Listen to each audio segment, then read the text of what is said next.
When you first log into Lyft, you see the central global overview dashboard. Here's where you can take a look at key and top personalization campaigns, some key metrics, some website segments that have been created, as well as content and events. To create campaigns in Lyft, you do so in 3 simple steps.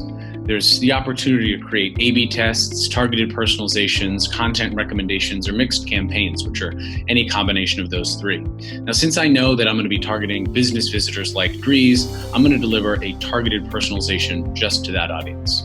When I come in here, I create some basic information, and I enter that here in the campaign name and description.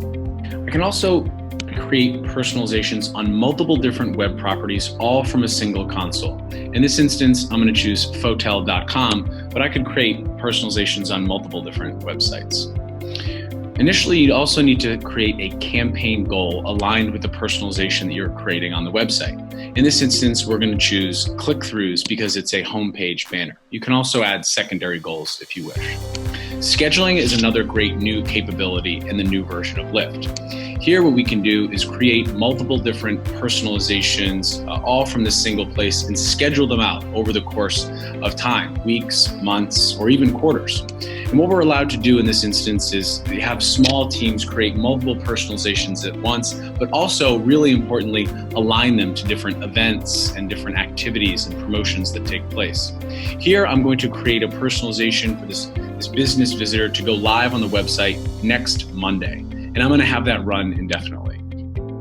So here I'm already on step 2. Now here what I'm going to be able to do is identify the group or segment of individuals that I'm going to be delivering this personalization to. I can see right here I have my business visitor segment, and I'm going to create that. When I go in to actually build the personalization, this is something we really wanted to keep from past versions of Lyft. What's so great is that you can build and create personalizations from your digital experience. So you're looking at it from your customer's point of view. So here's what the website looks like for all users. And you can see as I scroll down, there's lots of different hotel information here.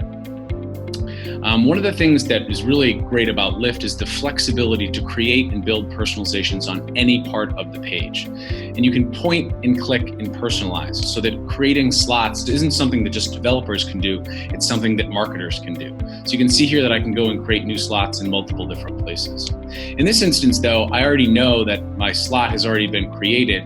So I'm going to go in here, and it's this top banner where I'm going to go in and edit the content.